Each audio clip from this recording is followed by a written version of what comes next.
जय जगन्नाथ। आज आम एई उड़ीसा रे उड़िया कथा विषय किछि जानिबा। आउ आमे आज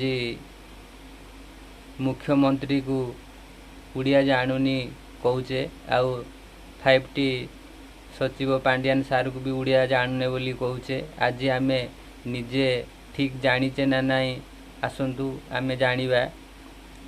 आज आमर उड़ीसा रे बड़ सहर भावे जनाशुना सहर ब्रह्मपुर सहर को भी जनाशुना लोक शिक्षित लोक भी ब्रह्मपुर सहर को बरहमपुर कहउछंती।